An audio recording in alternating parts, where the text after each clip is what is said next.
Okay. Can you hear me on Zoom? Yes. Oh, good. Thank you. Thank you for telling me. Okay. Welcome everybody. I'm Naomi Edelson from the National Wildlife Federation, and we're very pleased to have you today. And thank you for those of you who are joining us on Zoom. And we have this crowd who's coming, so we hope they'll still make it. So thank you to those of you who are in person. You get free plans and so I'm glad to share that with you. We have an agenda and we're going to turn it over to Reverend, well, Joel, should we have you? We have Reverend, I'll go first. And where he's going to offer us a welcome to his church. We're really grateful to John Memorial United Methodist Church, which has been our partner for many years now, and one of our most successful examples of sacred ground. So we're really pleased to be showcasing them today and working with them again. And Reverend Paul share a welcome and blessing of our effort. And then we'll turn it over to Joelle Novi from one of our partners from Interfaith Power and Light. Thank you, Reverend. Good afternoon. Thank you, Naomi.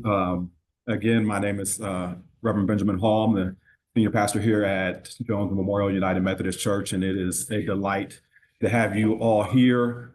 We're overwhelmingly grateful to the National Wildlife Foundation, to partners from Interfaith Power and Light, to our neighborhood partners. And before I go any further, there's a bunch of people in this room they're kind of identified by these beautiful green shirts.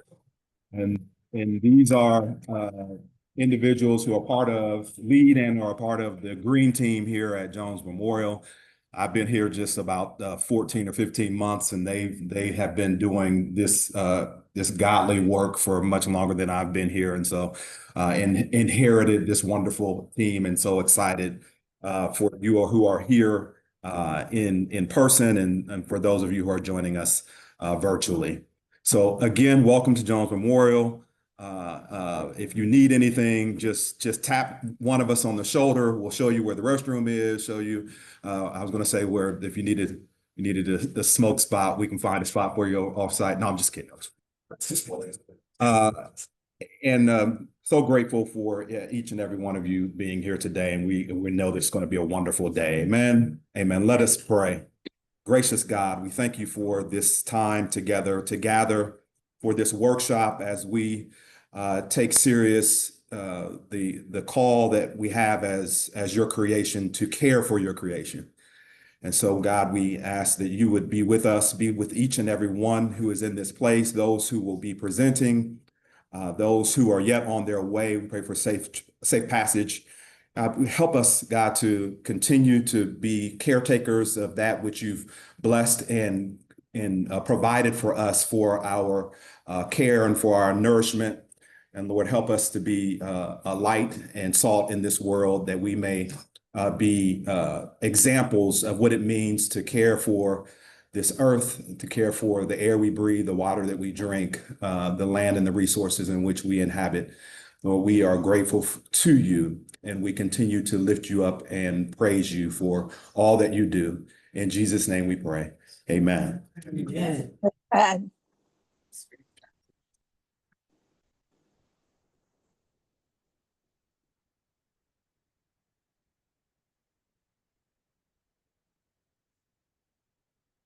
Thank you so much. I'm Joelle Novi, she, her pronouns, with Interfaith Power and Light. We are a grateful longtime partner of Jones Memorial. Jones Memorial, and I love great teams that have t-shirts. That makes me really happy. And we love not only with this church, but with the Baltimore Wesleyan Conference and this church's creation care team, with the beloved DMV Environmental Justice Collective, of which this church is a part. We love working with NWF. and with Interfaith Partnership of the Chesapeake on Sacred Grounds, and we've been at it for well over a decade. We love this program, and one of the reasons is because of the way it fits into the way we work and do our teaching in the world. Does anyone remember, or maybe the folks who go to this church will know, when we walked into the double doors for this fellowship hall, did you see the word above the doors? Does anyone remember? Did anyone notice? I noticed as a guest. It says welcome, big, like a stencil, welcome above the double doors to the fellowship hall. How long has it been there, Mr. Reverend Tree? Forever. Forever. It's because this is how we roll, right? Like we welcome folks to our congregations, and this idea of hospitality is across traditions, across all religious traditions. Every congregation I've worked with in this job thinks a lot about how to welcome, truly welcome guests and anyone into their, and that anyone who walks in the door feels welcome. And they spend so much time and energy thinking about creative ways to make sure that that's the case, that spirit of hospitality and welcome is felt by everyone who comes in.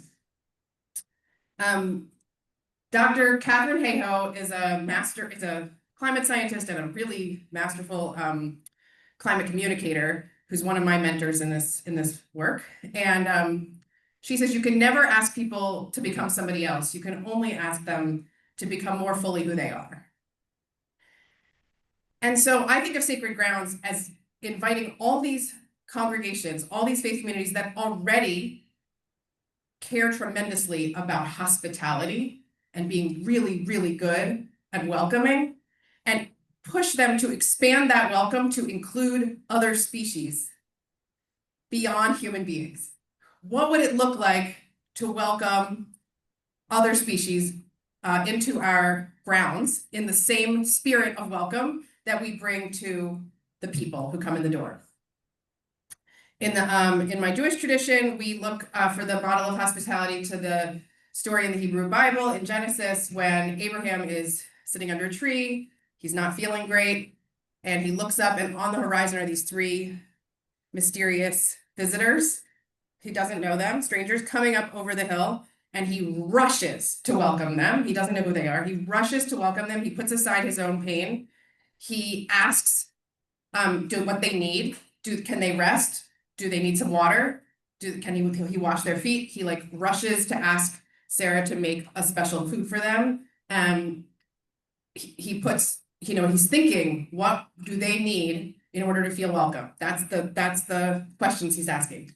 And I've loved thinking about this spirit of hospitality and this story from Genesis as something we can analogize to the same kind of thinking we do in the Sacred Grounds program when we think about what would it take to make our grounds hospitable to creatures, to wildlife, to bugs and caterpillars and birds. And so NWF has questions you should ask about whether you're making your space hospitable to wildlife. It says, is there food? Is there water? Is there cover? In other words, places they can rest and not feel like exposed to predators? And is there a place for them to raise young? Right, so it feels kind of like Abraham's questions, right?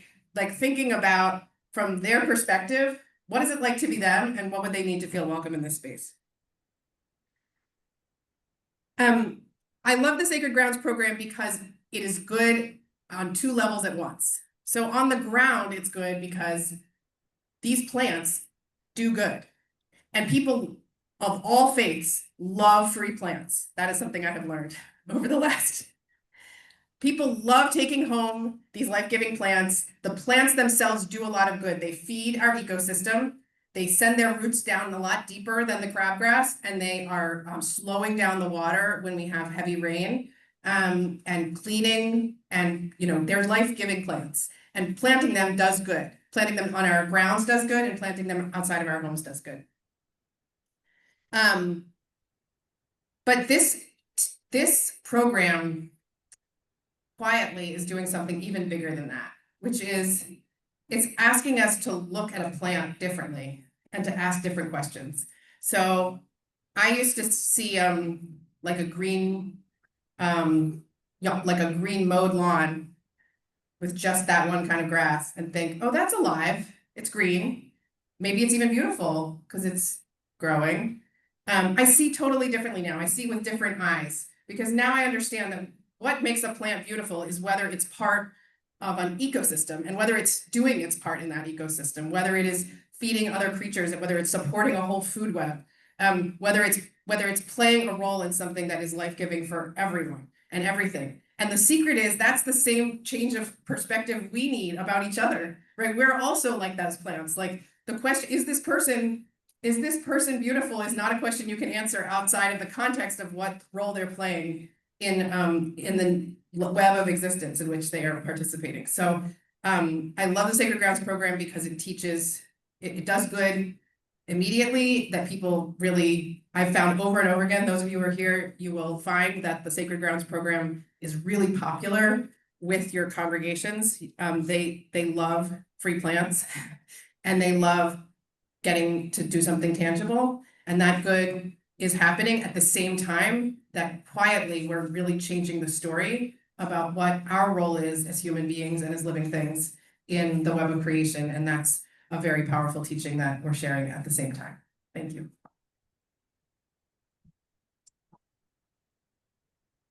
Thank you, Joelle. Okay, thank you very much, Reverend Hall. Thank you, Joelle. Now we're gonna do introductions of you. Well, you can't leave for a second. You.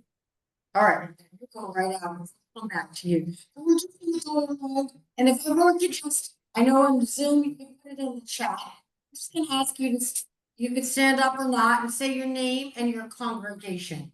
So we'll start over here.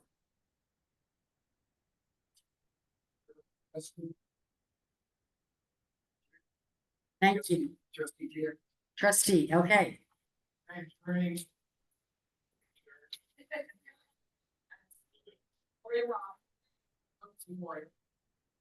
Rosa Jackson, Joan. We'll hear from three team leaders. They've been absolutely phenomenal.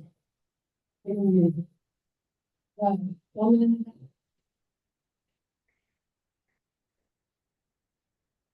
you. And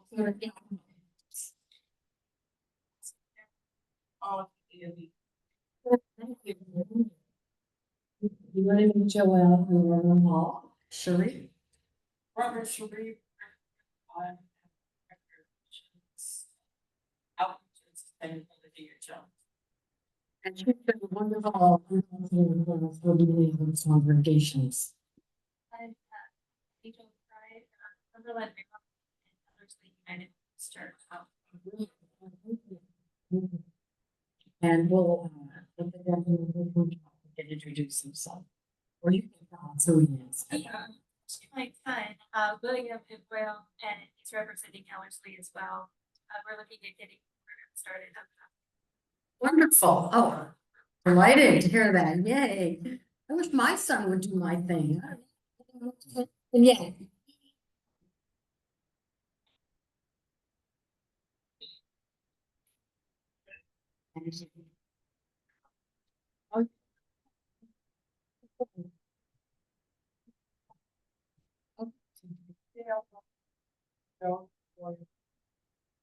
And she's gonna become our new poster child. We got a great picture of her in front of the farm.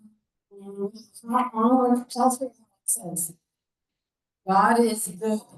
She's got the perfect hat, the perfect shirt in front of the beautiful flowers. Creation that was really nice. Okay, go ahead. You want to? We heard who you were, but why don't you tell us? Alright, so my name is William O'Donnell. I'm from Ellerslie, United Methodist Church, but I'm kind of all over the state as a part of it. Oh, really? Do you want to tell them how long? And Green from Sylvia Clifton from Jones and Teresa West. and Teresa West from Jonesville. So do that people know their name?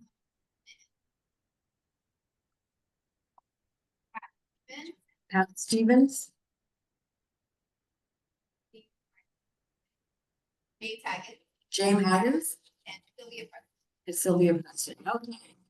Great, and we just had two, oh, wait, we didn't do the stat, hold on, for one second, let's go, Robin. I'm Robin, Faith, Power, and Light, MV, here to help. Congregation is gonna be joining too. Oh. You know, yes, very good sure. Right, and, Ethan, and your church, Oh, Trevor. and Allegra, I'm a maker myself. do you want to say anything, if you want to say your congregation? And then, you know, you can say, I'm actually on the church in the synagogue. And we're in the period of Sukkot, which has a temporary dwelling, you know, for the period when the Jews wandered for 40 years and, we're going to sit under. Okay, we had a couple of new people just join. If you want to just say your name and your congregation and the location is actually helpful.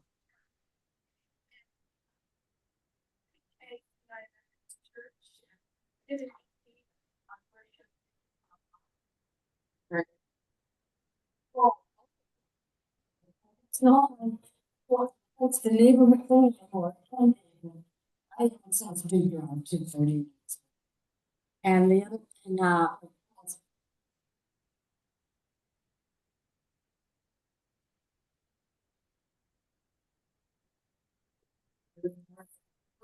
thank you, thank you. I think some of your, people came to our shop, right? I think so. I think we. Okay, we get everybody?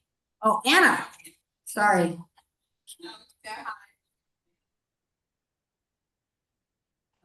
Interfaith Conference for the Tuskegee. I'm thrilled to be here. And I also travel, so I go to St. Columbus. Thank you. She's going to be sharing a wonderful presentation with us shortly.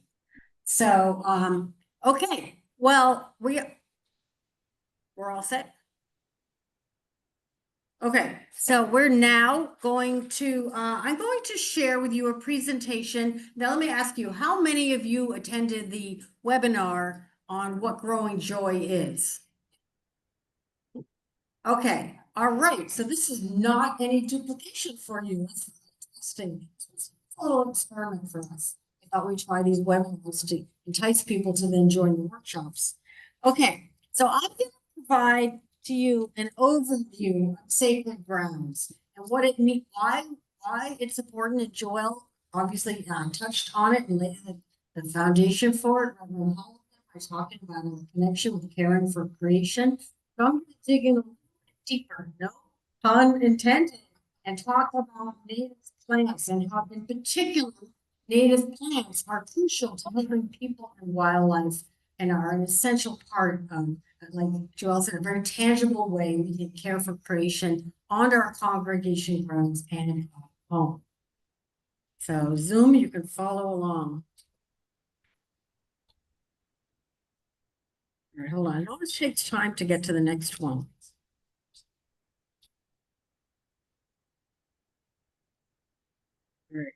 See, it's not going, oh, here it is. So you can see in this program, the National Wildlife Federation has started it and founded it in this area in the DMV with Interfaith Power and Light. Joelle's been my partner since the get-go. In fact, she coined the term sacred grounds. And we also have other partners like Interfaith Partners for the Chesapeake and others. It's been but here's some of our team.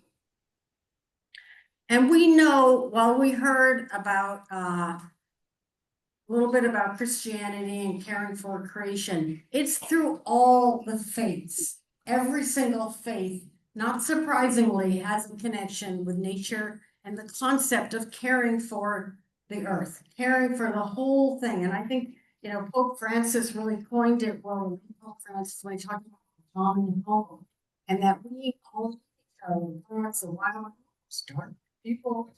And so no, I think it's helpful to have it darker. What do you think? Do you like it or do you want to fall asleep?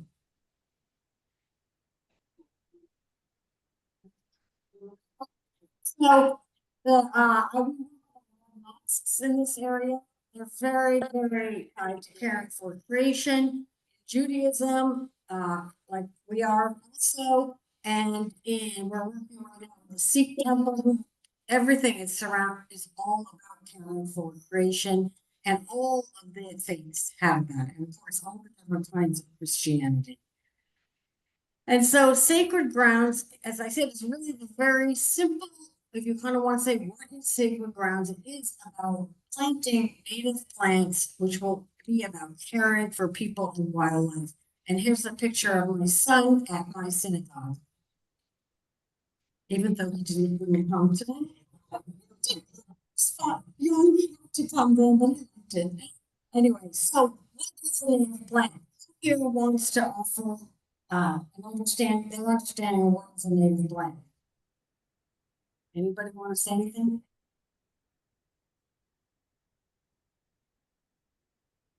Indigenous to the region. Bingo. That's exactly what a native plant is. They're the indigenous plants of each region. You can call them the local plants, but they're indigenous. So if you lived in Kentucky or Alabama or California, you would have a different set of indigenous plants. Some of them might be the same.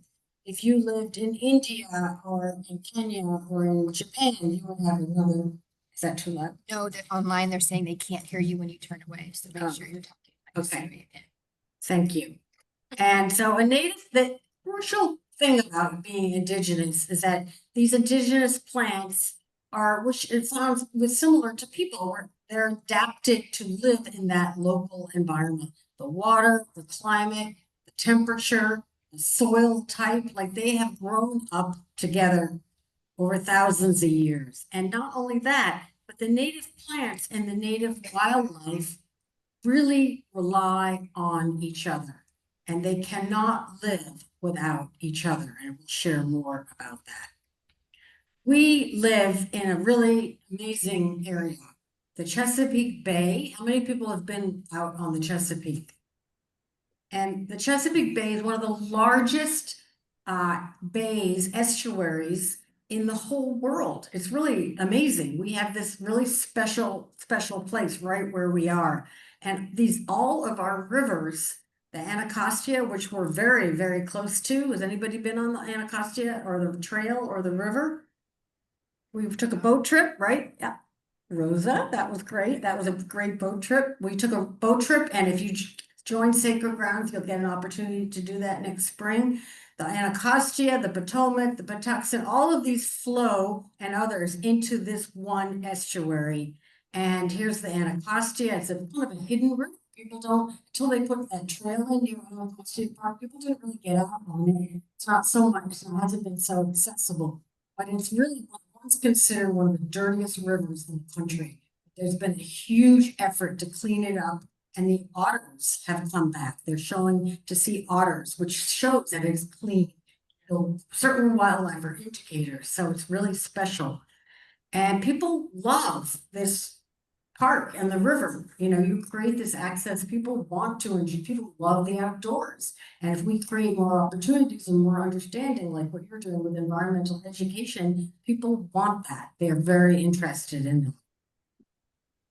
So one of the problems, does anybody know why the Chesapeake Bay is in trouble? Anybody want to offer an idea? Plastic. We'll show a picture. What's that? Overfishing? Well, I don't know. Maybe not with the Anacostia. Don't eat that fish yet, please. Let me just tell you, don't eat that. I know people do. You can catch fish for fun, but I wouldn't eat them yet. Trash. Waste. Anything else?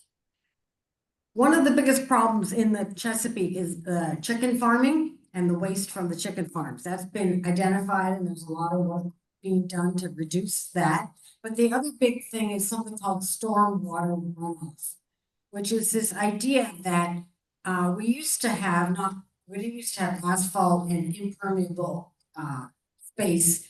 And we used to have trees and grass and shrubs like right everywhere before there was housing and mall buildings and other buildings and such, and roads. And the water used to come down, hit the trees, slow down the rain, and then it would hit the bushes, and then it would hit the, whatever's underneath that, like the plants, or the flowers, and then it would hit the ground and it would trickle through and it would slow the water and it would actually trap it and filter it. But what we had done is created such a different environment that most of it is, maybe I said that wrong, that was permeable. Now what we've done is created impermeable areas with asphalt and roofs and roads, and there's no water, instead of, it can't go through the asphalt, so it rushes into the roads and picks up all the pollution and goes right into the bay. So that is really one of the biggest problems and why we can help fix that, because we can create more permeable spaces with our native plants. And we know in this era, we've already had a lot of flooding, but climate change is really making it worse. Anybody have flooding at home? Joelle? Okay, this is actually right near here, this picture, it's the flooding in this area.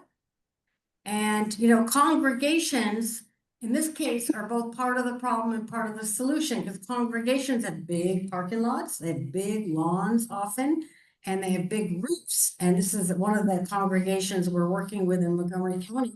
And you can see what happens when it rains. Look at all that rain hitting the grass and hitting the asphalt and, just in all the parking lot. And if this church itself has had a problem, but actually solved it, this church, you can see when we go back out, we'll talk about it. The water was running off the parking lot and all the streets around it, coming down past that tree and eroding that soil and coming into their sanctuary. And they solved it, so we'll just go out and see that soon. But stormwater is not only is it a problem because of the fast water, but it also is polluted. And like somebody said, trash. We don't usually get to see it, but if you go to, this is Nance Park, there's like this barrier set up and it captures it all. It's amazing, right? It's really shocking. That's what's in our waters. Comes off the street, people throw their cans or their water bottles or the plastic bags and it goes into the creek and comes down.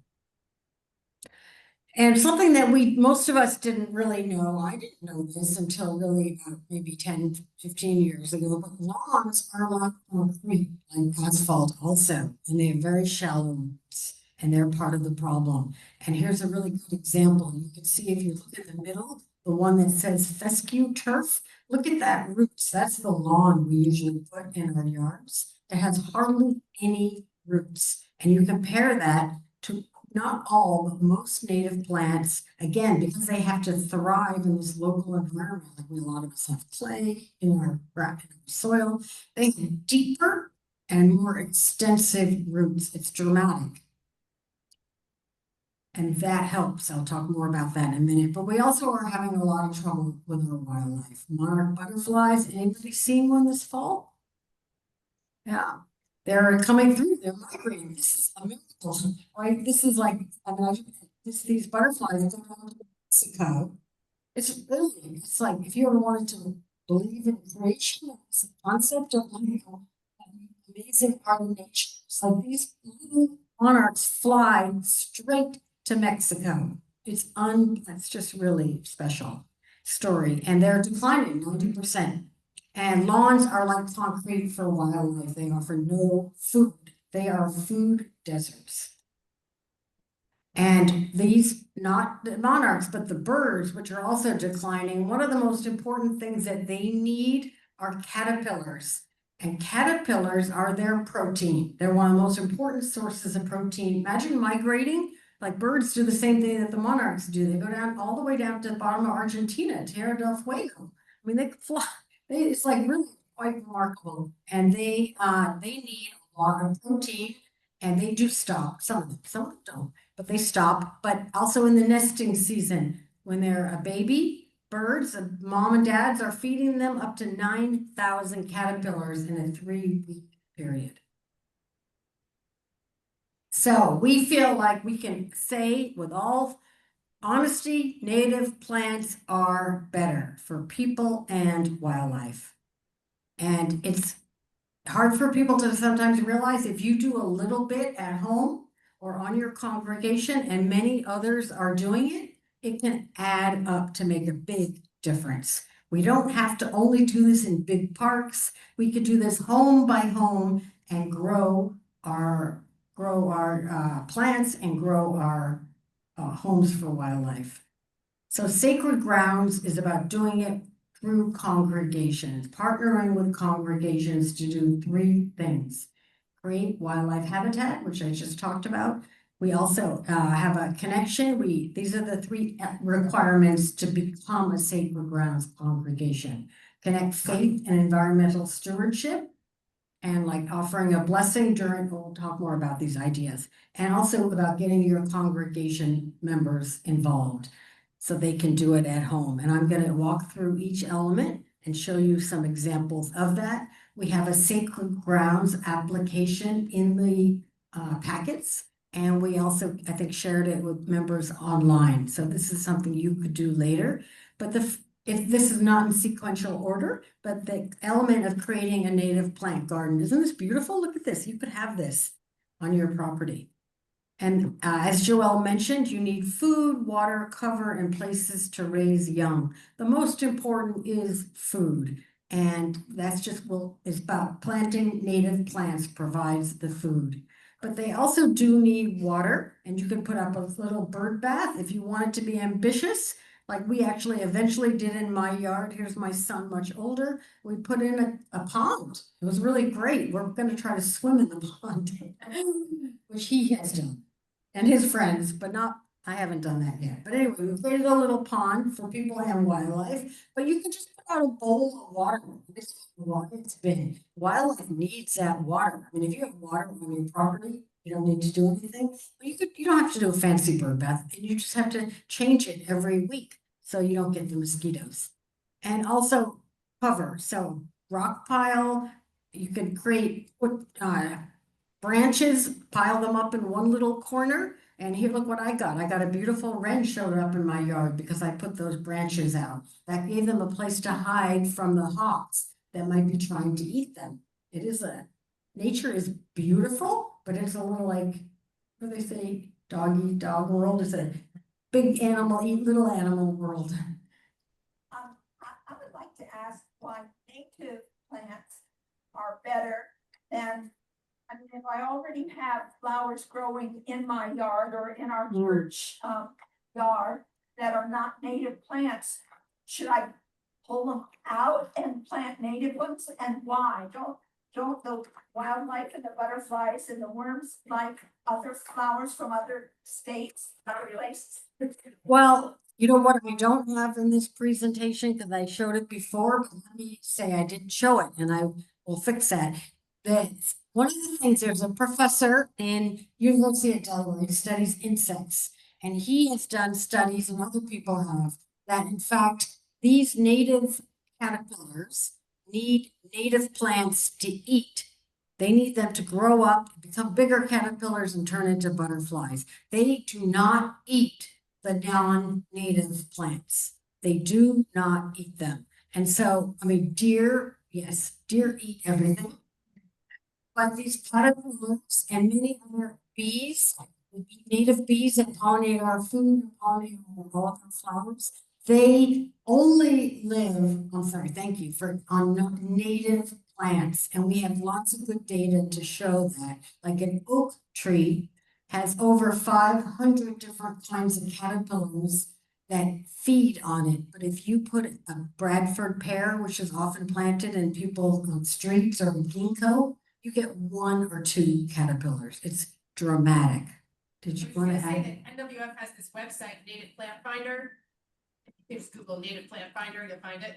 It's using Doug Tallamy's research, and you literally can search your zip code and it will pull up specific species, and you could say, for this plant, how many species of caterpillar are supported by that? And then the species of birds that eat that caterpillar, and then the species of other things. So it's like, you know, there are some of these like goldenrod that I heard was like 63 or so. It was like an enormous number of species supported by one little plant. Whereas if you're talking about plants that aren't from this system, that the number of animals supported is like less than 1 hand. And the plants we're giving out today are some of those asters and goldenrods and some other plants that, yes, there are ones that are even super plants, but I'm sorry, that's actually was taken out of my presentation. So, I see by mistake. So you asked a very important question, and that's really true. It's especially for the food web, the lower parts, the caterpillars are crucial because the birds need, remember those 9,000 caterpillars, one pair of chickadees would need. So if you don't have those and the caterpillar need only, will pretty much only eat those native plants. So it's the food web that we're protecting, that we're supporting. Does that help? Thank you. Okay. Another thing I'd like to know is what The worm, already found with a pizza, but what kind of worm is it? I don't know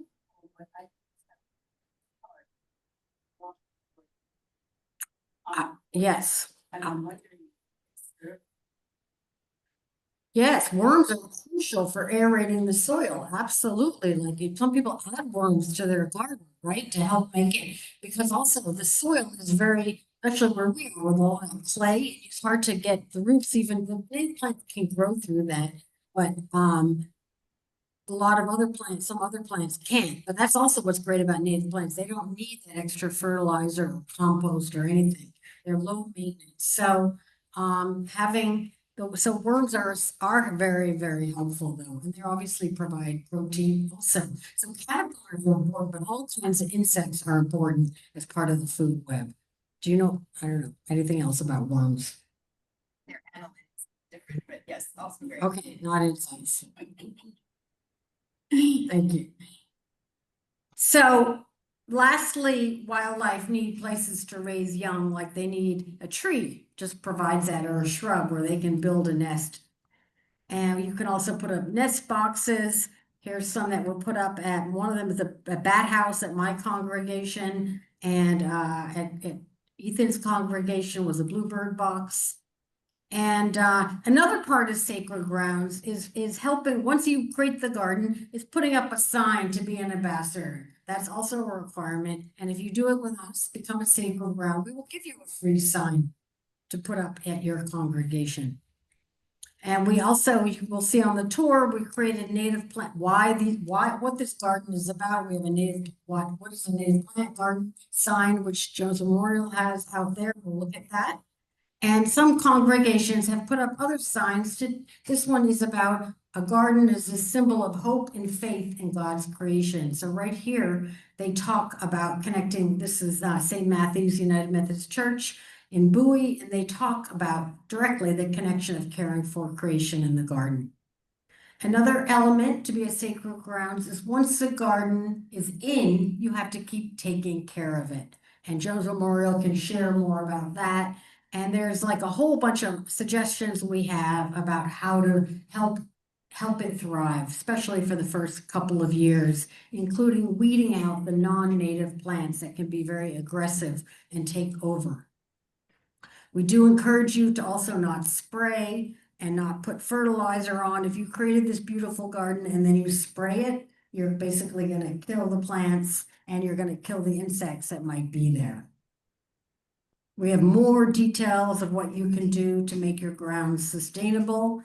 And then the second section of being a sacred ground is about educating your community and connecting with faith in the environment. Now, a lot of us do know something about it, but there's a lot more to do with that and help people understand it and see it as practicing your faith. And here's a couple of clergy who have given sermons on it and talked about it with their congregation. You can see the same picture. We were just at that church in Prince George's County the other week, and the pastor, Father Avellino, came and talked about it. And one way you can do this, which every congregation has done, is you host a blessing of your native plant garden when you're done. Here's Father Richard, also in Prince George's County. Some congregations have done religious education programs for youth and adults. This is also Good Shepherd Lutheran Church, which went to one of their Sunday schools. This summer, we did some vacation Bible schools and helped make that connection. The third area is engaging your members to do it at home. And there's lots of different opportunities and ways you can do this. The most specific way that we do that with you, and if you join Sacred Grounds in phase 2, you will be part of this. We do native plant pickup days, and here it is here at this church, where out in the front during the pandemic, they offered free native plants to their congregation members. And here's a church nearby who also put it on their kiosk and they told the whole community, you could come and get free native plants. And we offer small plants like that you're gonna get here, make it easy for people to plant them in their yard. And here's some examples, but we have a flyer in your kit and you'll see more. And we just went to this mosque like 2 weekends ago, and there's Allegra in that picture, but we gave away 150 kits of native plants for people to plant at home. They gave us an opportunity to present in front of an audience of around 300 or 400, and people were happy to do it. But we want to make it easier. Here's a synagogue we just did this with. We want to make it easy so we know people don't know what are a native plant and where to get them. So by giving people the native plants to start a garden at home, it makes it much more, you overcome the barriers. And we have a whole toolkit we can share with you. And if you do want to join Sacred Grounds, I mean, if you want to do this on your own as a congregation, you can follow the application and then email it to me. And we will give you a sign and you'll be a Sacred Ground. If instead you want to join us, which we hope you'll do for the next phase, which we're offering free, we're going to do a whole, I'll show you, we're going to do a few more things. You would join with a whole bunch of other congregations and a multi-faith cohort.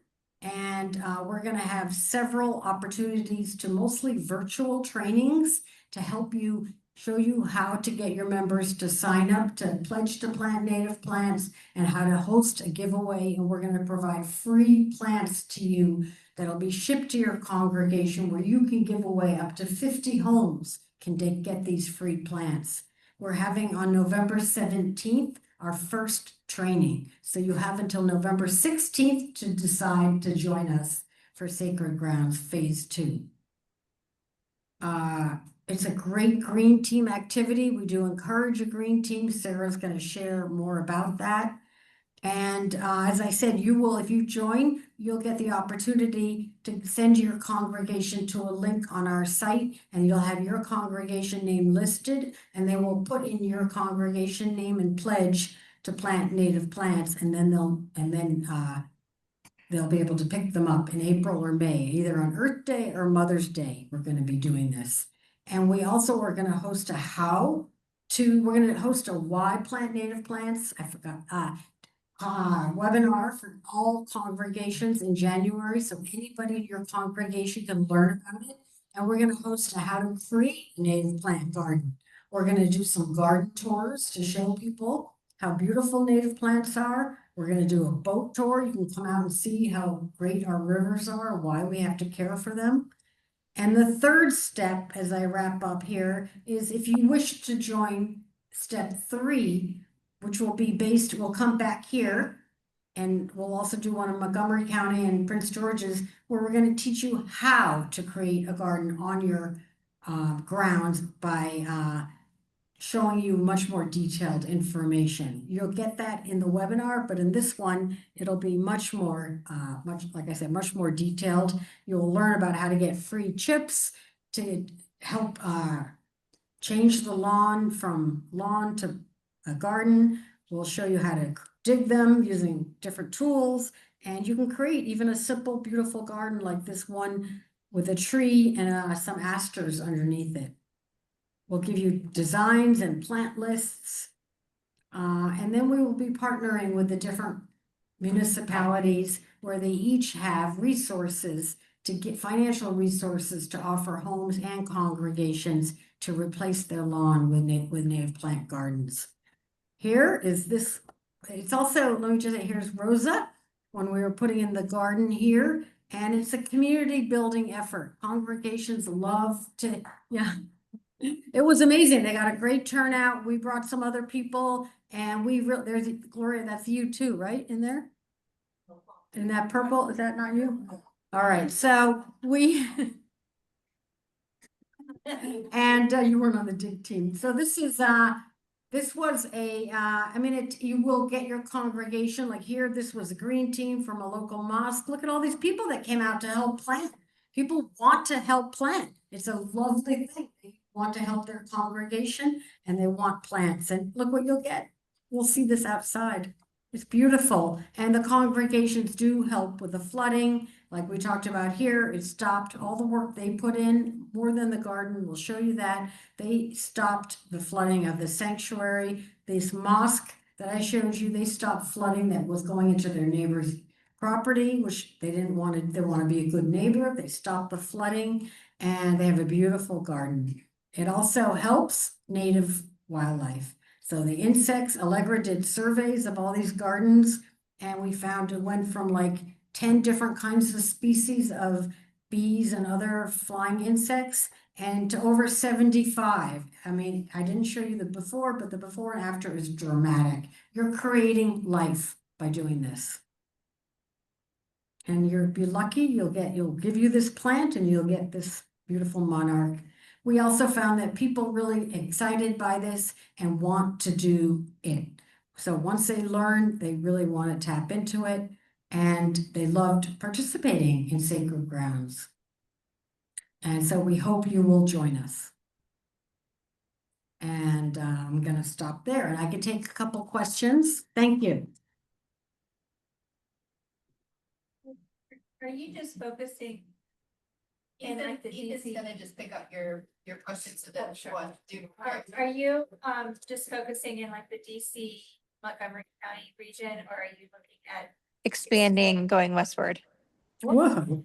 You guys are really right now, we have grants. I didn't actually show this picture from the Chesapeake Bay Trust and the different municipalities. So DC government, Montgomery County and Prince George's County all have provided funding to help us share with residents of those communities. So that's the funding we have. Any congregation can do it on their own beyond those areas. Where's your? I'm in Western Maryland, So, well, you can join anything. It's okay. We can give you we'll have to talk, all right? But we are learning how to scale up this program to offer it nationwide. And so that's part of what we're trying to learn here is how much can we do virtually and so on. So thank you for coming that far. Wow. So it's really a big deal. And you could definitely do all of this. And we're going to do almost everything virtually except step 3. So welcome. Love to have you. Anybody else have any questions? Go ahead.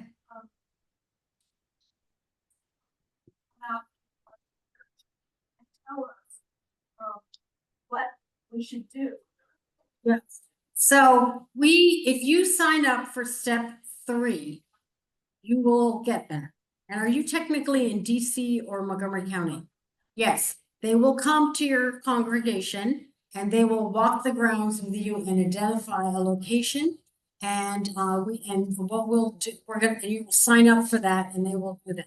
Yes. Yes, and in DC. The DC Rivers, each program will do that through the local government. They'll bring their experts to your congregation and help you do that. And we're going to help you create a garden design and plant list to use for that.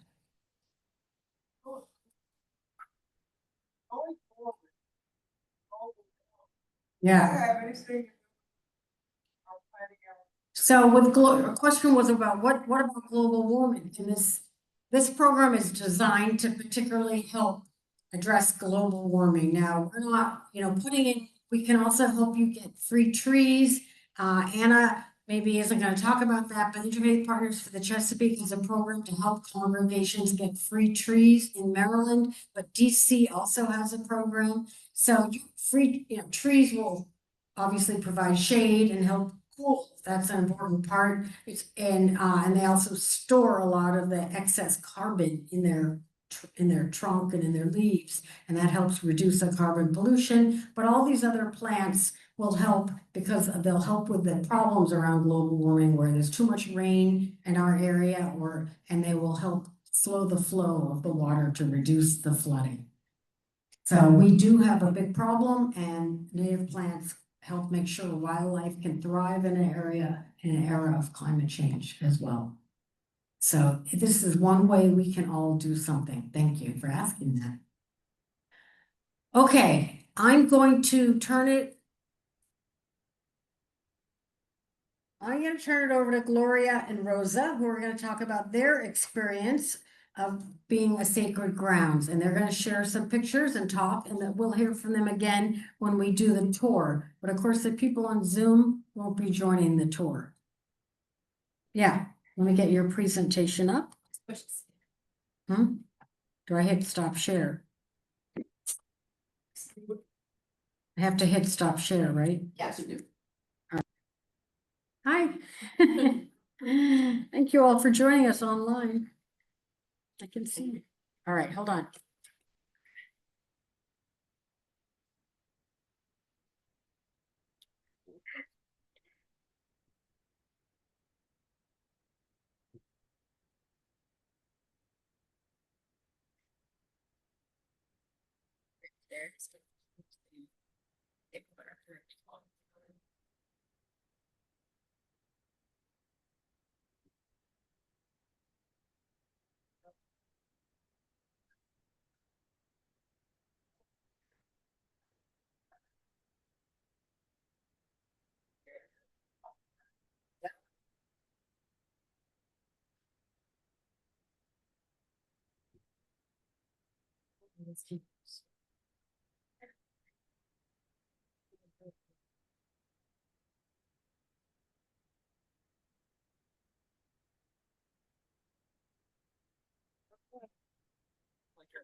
Yeah, we do have snacks in the back and water.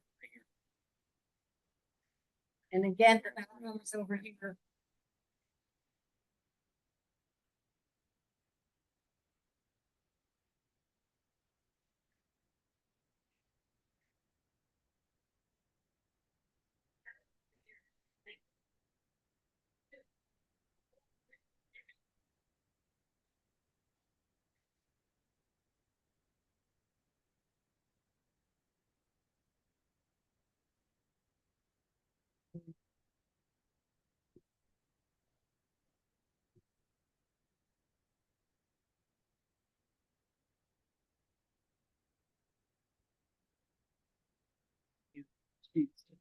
Absolutely. Yep, absolutely. Okay, you're good. You're good. Then I can just go. Yep, absolutely.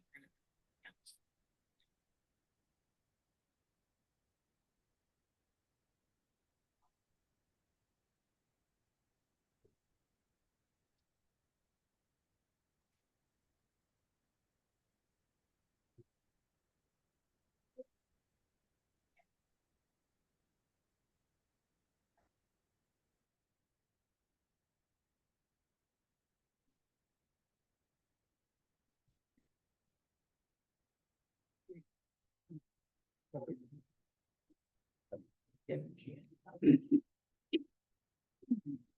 Okay, yep, okay, all right. Good afternoon, everyone, again. I'm Gloria Robinson. I'm Rosa Jackson. And we are members of the Green Team, and we are so excited that you all are here. And Reverend Cherie Horton, who's critical to our team efforts. So 2 things I'm going to tell you about me and the Jones Memorial Green Team. We first became aware of creation care and the impact on the environment through stop using styrofoam in our United Methodist Women's Group. We said, okay, that's important. That was many years ago. It's hard to get away from all plastic, but we try to recycle. So that was one thing. The other thing, I am a gardener. I've been gardening for about 50 years, but I didn't know everything. I thought I did. I had Bouteillea, is that the way you pronounce it? Oh, the butterfly bush, all right? I thought the butterfly bush was a good native plant. It is not. It does not encourage butterflies to lay their eggs in its stems and be fed. They're attracted, but then they're off, and the eggs are not laid properly. So those are things that brought me to the National Wildlife Federation's initiative on appreciating, becoming aware of, knowing what native plants are and what they do for the environment. So that's my little testimonial, and we can get started with our video. If you want to hit the lights, Ethan. Oh. Okay, so this is when we first started prepping for our rain retention garden. I'm going to let Reverend Cherie speak on that.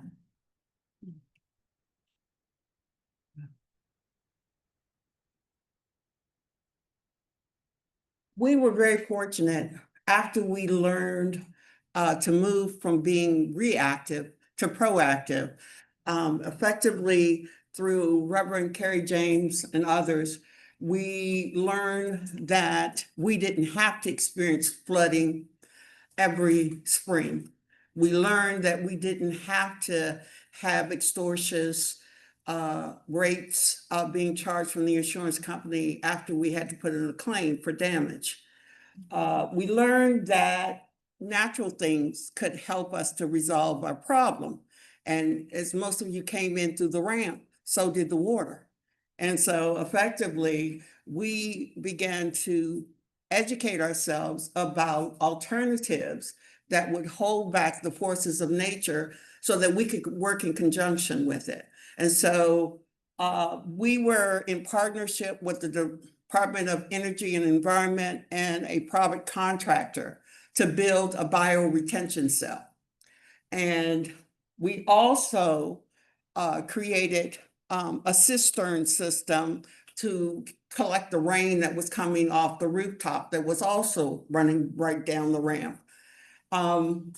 We then moved into natural solutions by starting with planting of trees. Casey Trees came out and planted trees on the opposite hillside where we had major runoff, and you can see in certain areas there's still exposed tree roots that show where the water was eroding.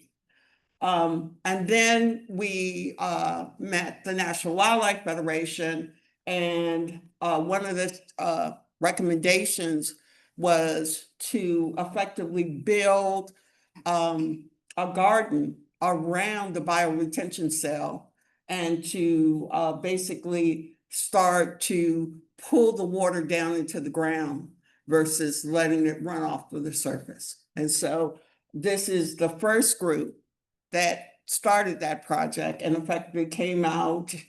We had volunteers from the community as a whole. We had members of Jones here. We had members from National Wildlife Federation, all coming together to help us put this community garden in place.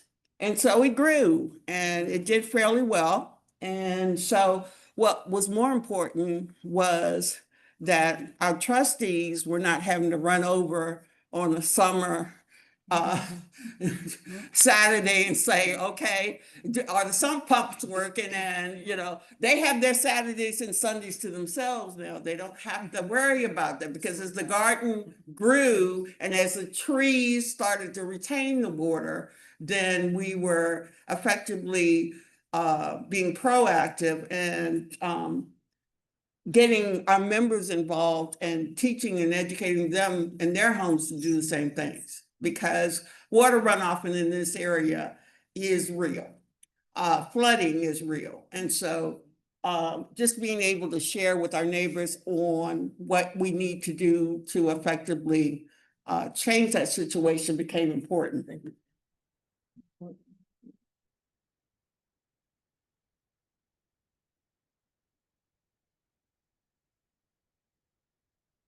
Okay. We're moving ahead a little bit too much. I'm going to show you. Thank you. Thank you, Reverend Shree.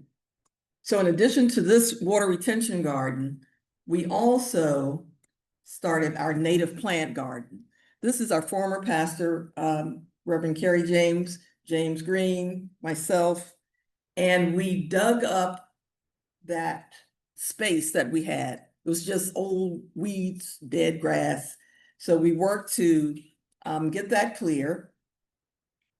And then we worked with Naomi and her group to identify the types of plants that would be appropriate for that space, for the sun and the rest. Sun, shade, and water. Why am I there? What's happening?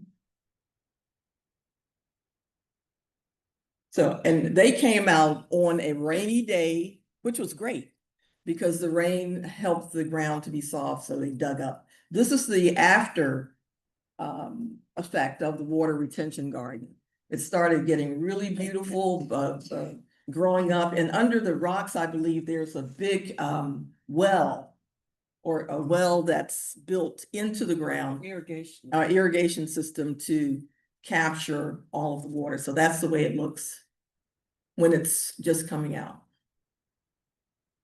There's our sign that Naomi mentioned, our sacred ground sign. We were very proud to get that. We're like, okay, we've got to get it in the ground and get it going. There's our native plant garden. I think no, I'm sorry, that's another shot of the water retention garden with the native plant garden off to the right.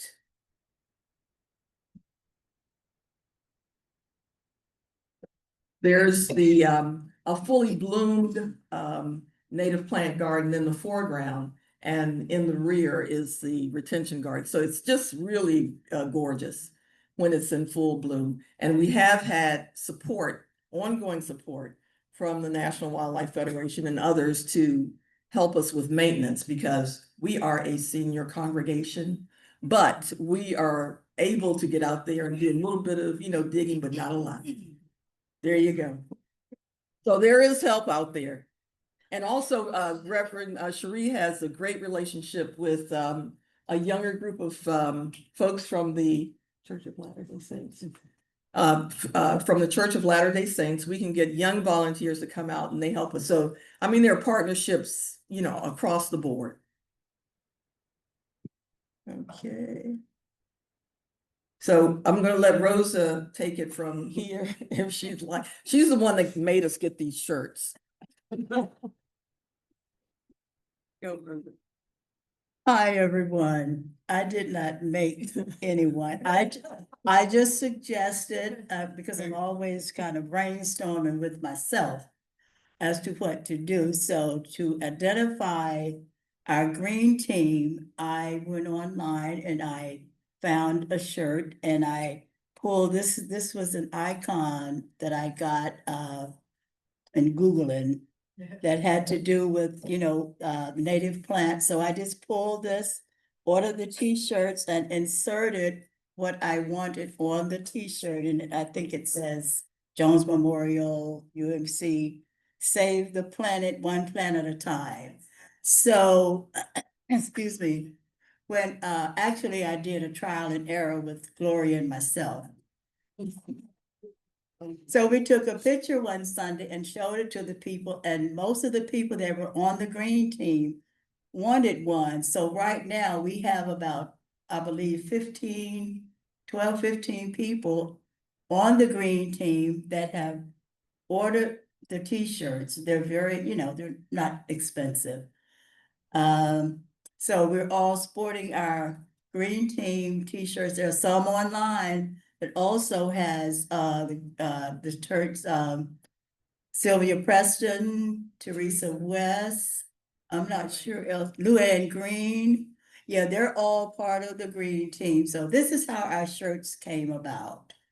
And of course, Reverend Hall and Sister Dana, our First Lady. Yeah, they're all part. I pulled them in also. So I did not, she keeps saying I made them do it, but I did not make anyone. I just prayed over everybody and that's how they came.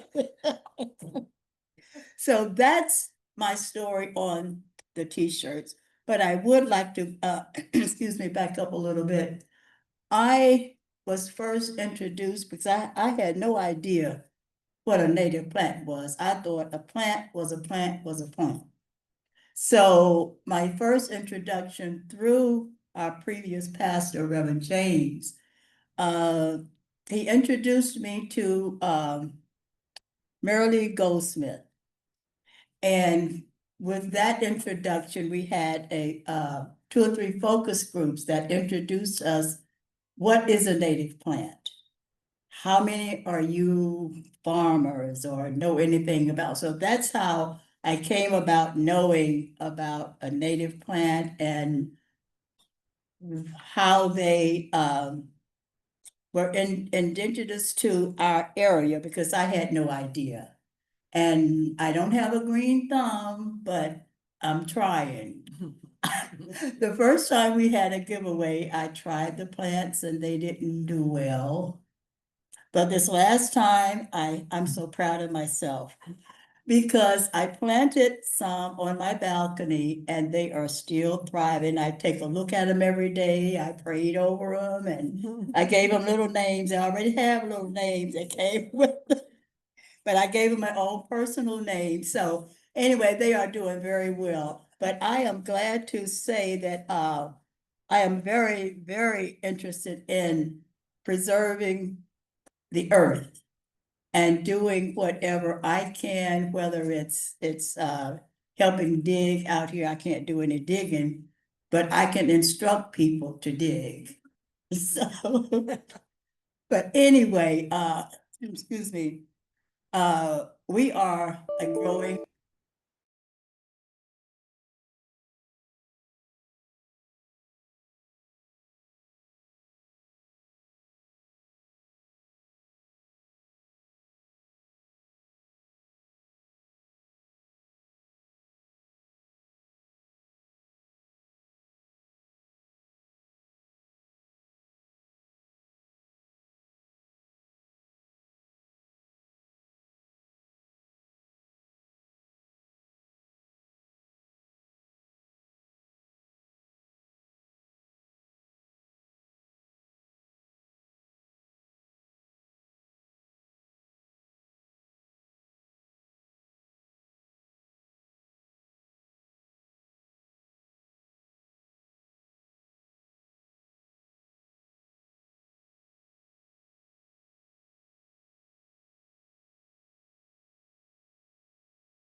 Sorry, everyone. Thank you for your patience.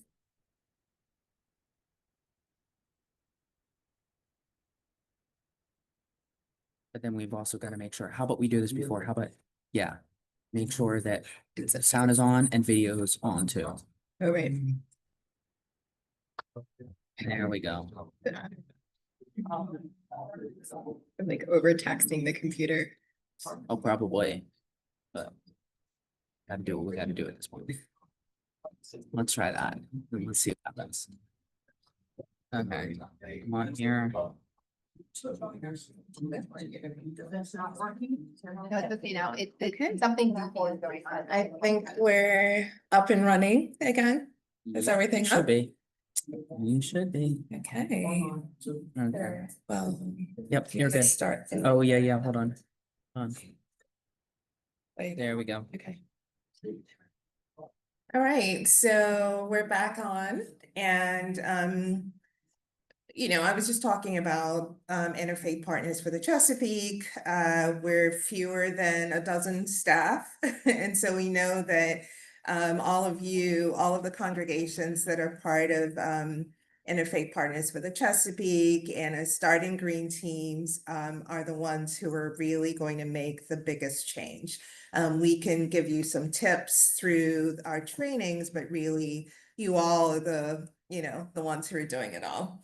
And these are just examples on this slide of some of the teams that have come together in the DMV region and beyond. Actually, we have over 500 congregations.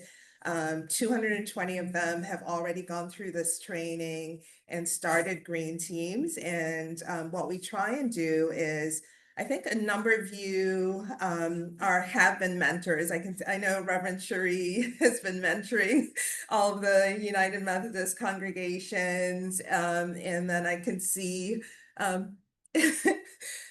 couple of others folks are also doing it. So what we're trying to do is once you have a team together and you've gone through this training, we pair you up with a mentor, and then we hope that you'll be off and running and the IPC staff are available to help you with any guidance that you need.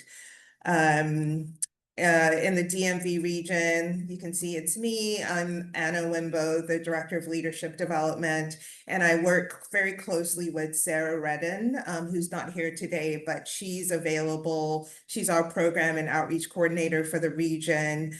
And what we're trying to do together is to build a One Water partnership, which I've shared this brochure with you. And for those of you online, you can find the One Water partnership brochure on our website.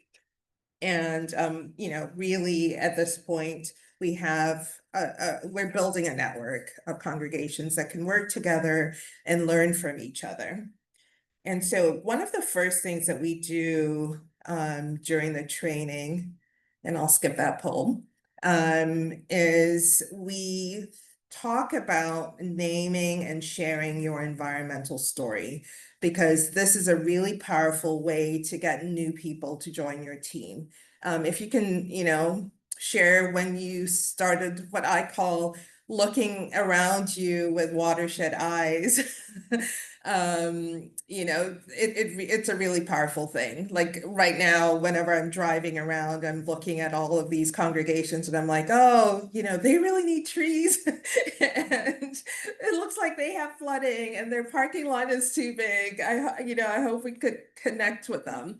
So that's one example. And, Gloria and Rosa shared their stories about learning more about native plants. And so really what we're trying to do is connect people, not only among themselves within their congregations, but also connect them with technical partners like Naomi and IPL, and just get them all together so that we can make some powerful change. We're trying to build a movement, basically.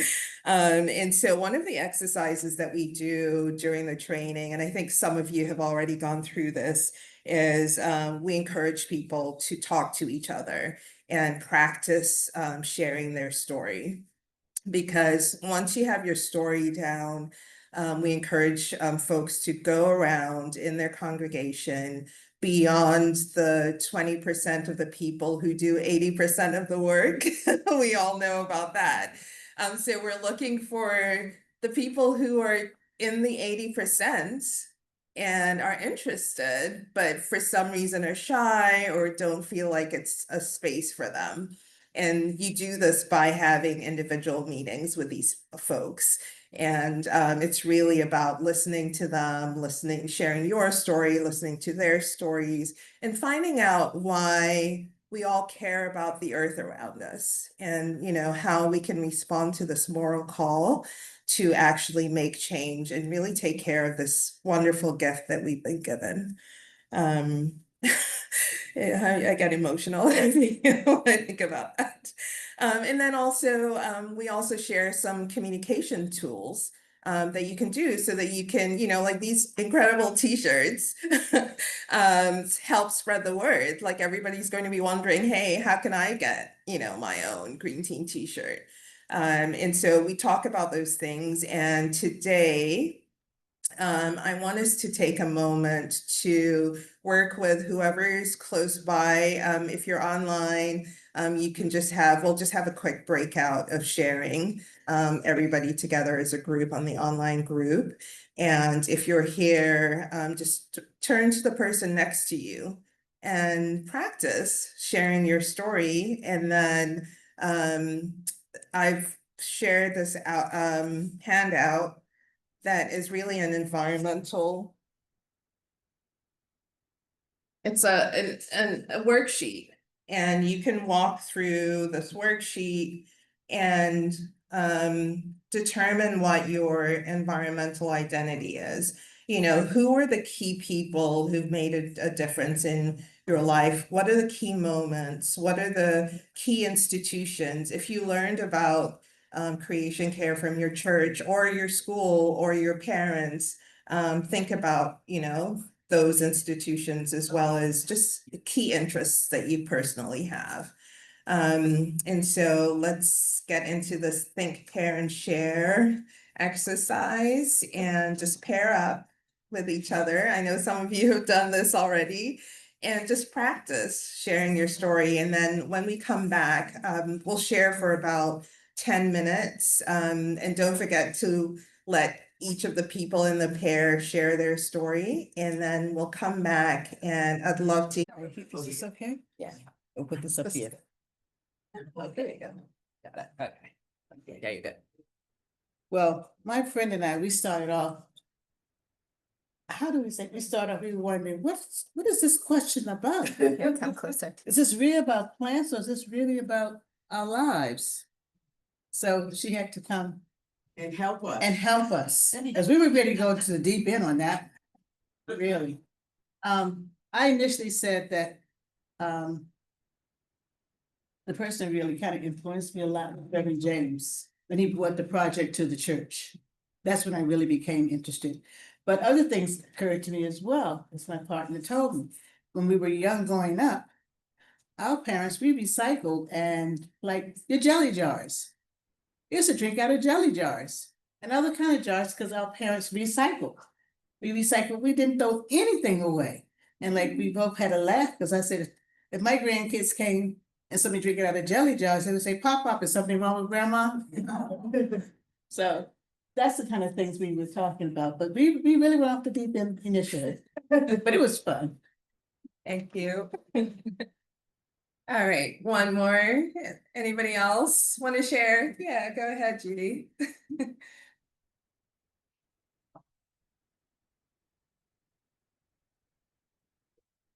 Well, my friends at our table, both of them, grew up with either parents or grandparents who were growing things, who were farmers. And so for them, it was natural. And those were the people that changed their lives and made them interested in the environment. For me, I grew up in the city in Miami, Florida. I had never seen a plant come up through the snow. But I went to college up in Massachusetts, and for the first time, I became aware of nature, that that a plant could grow green through the snow in the spring, and that in the autumn, the colors of leaves actually changed colors, which in Miami is beautiful, and we have beautiful hibiscus and things, but the change of seasons and the things that grew really changed my life. And that's when I became interested in the environment. I just want to see, would anyone online like to share anything?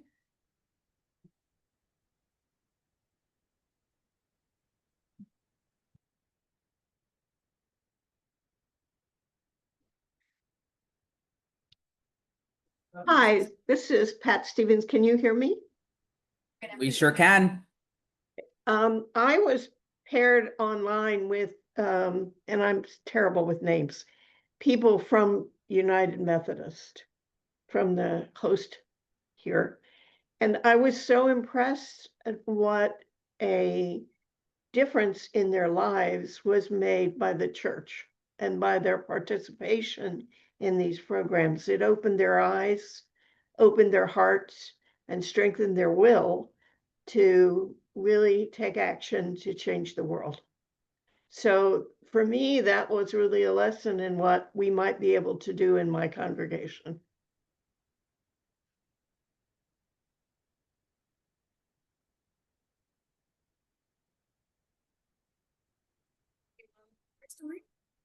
Sure, welcome.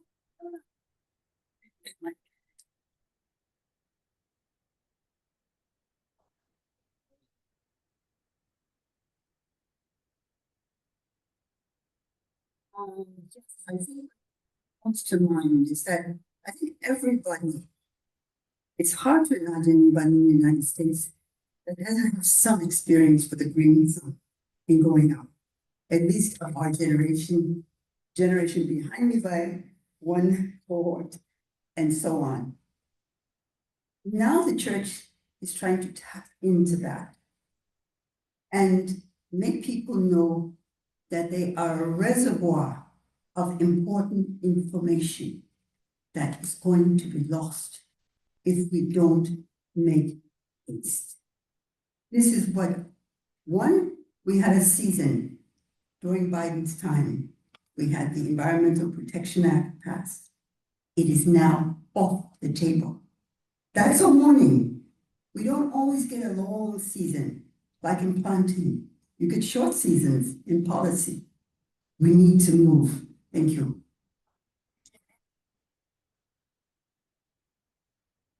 So thank you very much, all of you who shared, and now I encourage you to all think of yourselves as ambassadors. You all have your stories. You can go and share your stories with others, and we'll just continue with this movement, you know, even during these unique times that we're in. Okay, I'm trying to move to my next slide.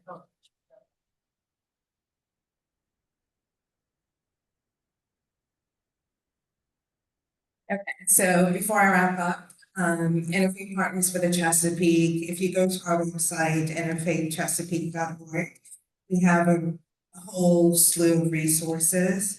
Like Naomi had mentioned earlier, if you are a congregation that's looking for trees, we have the Trees for Sacred Places program. We partner with DNR and they'll come and put the trees in for you, and, you know, do a site visit as well. We also have Google groups. So if you go on there, you'll see there's Google groups for most of the regions on there. And then we have our Faithful Green Leaders training. We offer it twice a year. You just got a snapshot of that. And our next training will be in March. So those are the dates for March.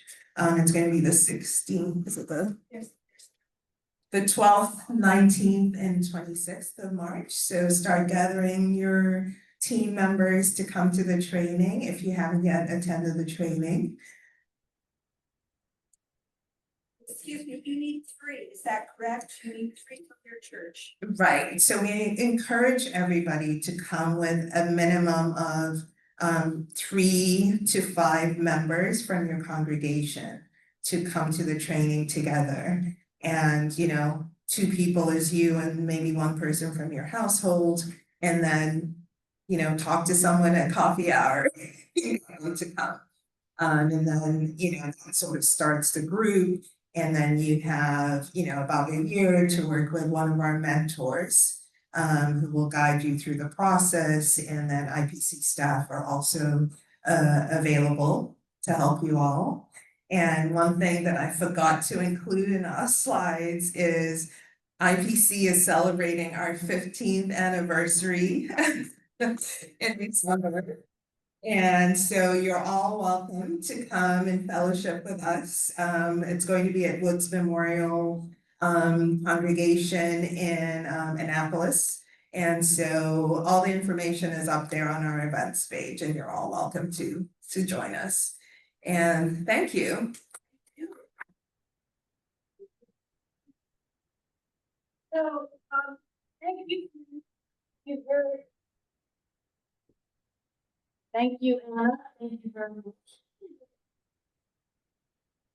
Thank you for sticking with us. I'm sorry. Rich, how do I get rid of this? You're okay. Okay, so, we're gonna, take some question and answers.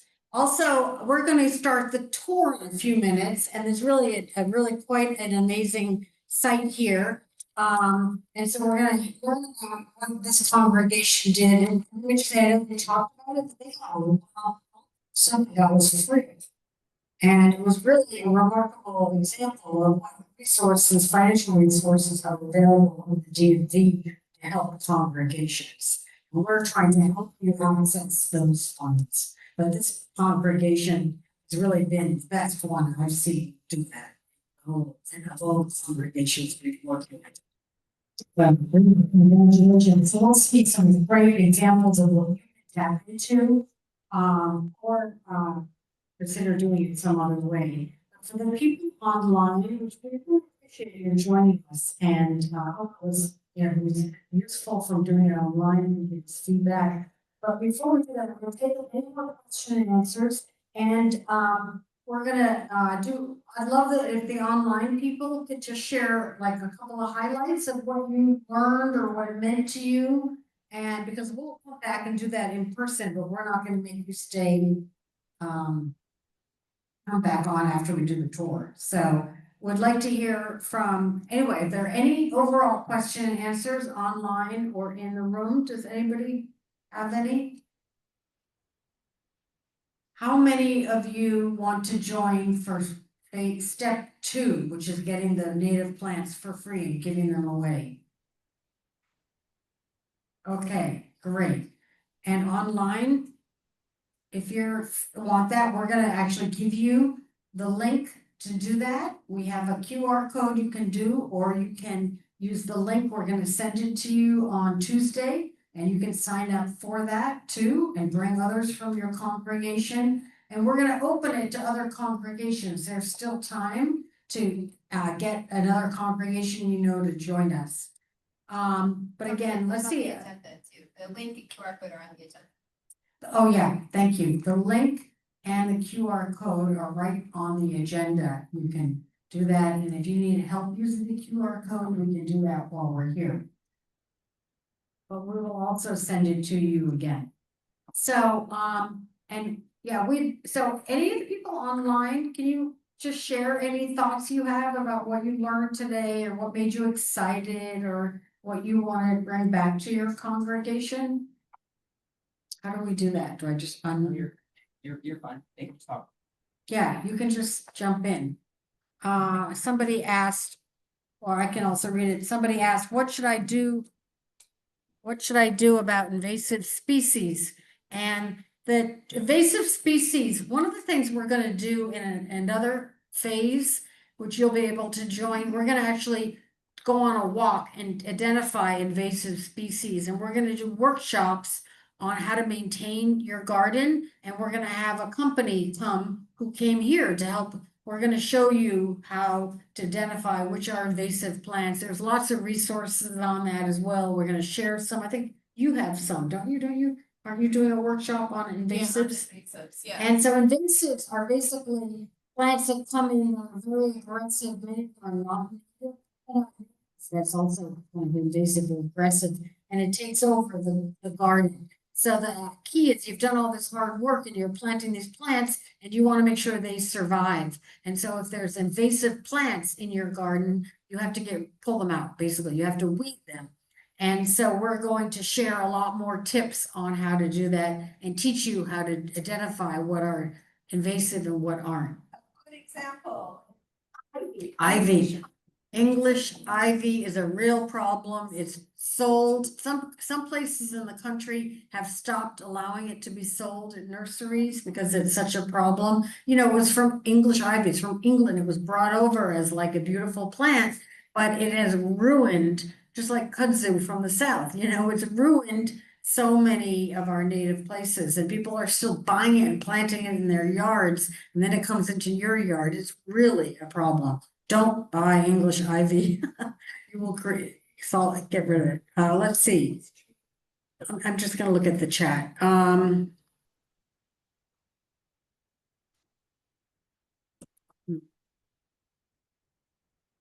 think that was it. Does anybody online want to say anything, Rosetta? Hello, I just wanted to let you all know I've just joined because a couple of other meetings and other things just grabbed my schedule. Just took it from me, right? So I wanted to jump back in because one of the things I hope to be able to listen, watch the link and follow up with you. Because one of the things is that with my church group, the Disciples of Christ Christian Church, where we're having a workshop, and I'm kind of organizing it because I've got a little grant through Eco America and Blessed Tomorrow, if you don't know about them. And so we're going to be looking at things like creation care and climate change. And I wanted to be able to share some more with you all, invite any one of you to attend, especially as we are, you know, this is all sharing collaborative work. And I know about what you're doing, then you know about what we're doing, and then we can kind of work together. So I'm so sorry that I didn't get a chance to be with you until now. But I will certainly can send something to, I don't know if it's you, Naomi, or you, Allegra. I'd love to follow. I know Allegra told me about your conversation. Thank you for joining us, even if it was, I will follow up with you on Tuesday. Thank you. Thank you. And you just have to let me know what time we are planting a garden that morning. So if we could come in the afternoon, that would work. Surely. Okay, thank you. Yeah. All right. Thank you. Thanks for your time, and we'll follow up. Thank you. Okay. Is there anything, Pat, you want to say, or Ronald, before we let you go? Just thank you. Great. Thank you, Pat. Thank you for sticking with us this whole time. Ronald? Thank you. This is Teresa. Oh, Teresa, hi. Yes, hi. It has been very interesting, and I'm glad that I tuned in, and I will look forward to working with Rosa and Gloria in my congregation and learning more and getting the plants to plant. I haven't been very successful, but I think a couple are kind of holding on that I planted during the spring. So God bless you all. And this was a good session. For joining us. Let me just say, we talk about climate change that was brought up. We're in a real severe drought. I know we're supposed to get a lot of rain tomorrow, but you need to actually, native plants usually are much hardier than non-natives and can withstand drought, but this has been too much. So they need to be watered. Like absolutely, you need to water your plants. If you have gardens, native or not native, they need it. The trees need it. it's really, it's really been too much for the plants. We have too much water or too little. So please take care, give your plants a little help with the watering. And you know, I Thank might ask you. you a question, excuse me, about Yeah. trees, because we have had a problem with a maple leaf tree, and it's just you know, had life issues, so to speak, you know. And we didn't know if we were watering too much or over watering, or it was just not the right season. And my husband was going to look into that with some experts to find out what we're doing wrong. There is a group, which I don't know, it's called Save a Tree, which Uh-huh. and they will come out apparently for free and do a consultation. And you can Google them, they're around here, but I don't know. I mean, with watering right now, you probably weren't over watering. I would not imagine you were doing that. I would imagine if anything, this has been very, very dry. And I have a birch that was planted in my front yard. And you can see when the leaves start turning other colors than green, you know you haven't watered enough, like over the summer, and you just need to let a hose go, like leave a hose trickling for like even up to like 4 or 5 hours, 24 hours, not like a flood, but a little bit, and that will really help them. So I don't think you're probably over watering, but I don't know how much you are watering, so, but we can, anyway. Okay, well, thank you to those online. We're going to close the online portion. We'll follow up on Tuesday and send you more information.